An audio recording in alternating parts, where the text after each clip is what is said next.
तो चलिए आज एक बहुत ही अद्भुत कथा में उतरते हैं। हनुमान के दिव्य जागरण की कहानी। एक बहुत ही गहरी बात कही गई है कि जब सृष्टि में अंधकार बहुत ज्यादा बढ़ जाता है, तब एक दिव्य शक्ति एक उम्मीद बनकर जन्म लेती है। और ये कहानी बस उसी शक्ति की है, श्री हनुमान की। तो कहानी की शुरुआत होती है एक ऐसे बालक से जो साधारण बिल्कुल नहीं था। एक ऐसा बच्चा जिसके अंदर देवताओं जैसी शक्ति भरी हुई थी। ये थे पवन देव के पुत्र बाल हनुमान। सोचिए, जन्म से ही उनके पास कमाल की दिव्य शक्तियां थीं। देखने में तो एक नन्हे से बच्चे थे, पर उनका जो सामर्थ्य था वो देवताओं जैसा था। और पता है, यही उनकी मासूमियत और इस जबरदस्त शक्ति का जो मेल था, वही आगे होने वाली हर चीज की वजह बनता है। और बस यहीं से कहानी में एक ऐसा मोड़ आता है जिसकी वजह थी एक बहुत ही मासूम सी गलती। तो हुआ यूं कि एक सुबह बाल हनुमान की नजर आसमान पर पड़ी, जहां सूरज उग रहा था। अब एक बच्चे की नजर से वो क्या था?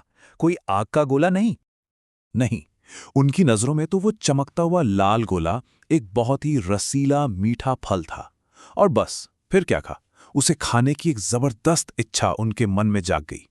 तो बस भूख और उस फल को पाने की उम्मीद में वो बिना डरे सीधे आसमान की तरफ उड़ चले। और कमाल की बात देखिए, इस उड़ान में उनकी मदद कौन कर रहा था? खुद उनके पिता पवन देव। वो उनकी गति को और भी तेज कर रहे थे। लेकिन एक बच्चे की ये मासूम सी उड़ान देवलोक में एक बहुत बड़े संकट का कारण बन गई। एक ब्रह्मांडीय संघर्ष की शुरुआत हो गई। यहां पर ना दो दुनियाएं टकरा रही थीं। एक तरफ थे बाल हनुमान, जिनकी बस एक मासूम सी भूख थी, एक फल पाने की चाहत। और दूसरी तरफ थे देवता, जिनके लिए ये एक ब्रह्मांडीय संकट था। सोचिए, उन्हें लगा कि अगर हनुमान में सच में सूर्य को निगल लिया तो पूरी सृष्टि में अंधेरा छा जाएगा, प्रकाश ही खत्म हो जाएगा। जाहिर सी बात है, हनुमान को सूर्य की तरफ बढ़ते देख देवलोक में तो हड़कंप मच गया। अब देवताओं के सामने एक ही सवाल था, सृष्टि को कैसे बचाया जाए। उन्हें हर हाल में सृष्टि की रक्षा करनी थी। और ये वो घड़ी थी जब एक बहुत ही मुश्किल फैसला लेना पड़ा। और तब देवराज इंद्र ने आगे बढ़कर अपना सबसे शक्तिशाली अस्त्र वज्र चला दिया। वो शक्तिशाली वज्र सीधा जाकर बाल हनुमान की ठोड़ी यानी हनु पर लगा, और उस प्रहार से वो बेहोश होकर धरती पर आ गिरे। एक मासूम सी उड़ान का देखिए कैसा दुखद अंत हुआ। लेकिन कहानी यहां खत्म नहीं हुई, बल्कि इस घटना का जो नतीजा निकला वो और भी भयानक था। अब बारी थी एक पिता के क्रोध की, पवनदेव के क्रोध की। अपने बेटे की ये हालत देखकर पवनदेव का गुस्सा 7वें आसमान पर पहुंच गया, और उन्होंने गुस्से में जो कदम उठाया उससे पूरी सृष्टि में एक भयानक सन्नाटा पसर गया। पवनदेव ने पूरे ब्रह्मांड में हवा का बहना ही रोक दिया।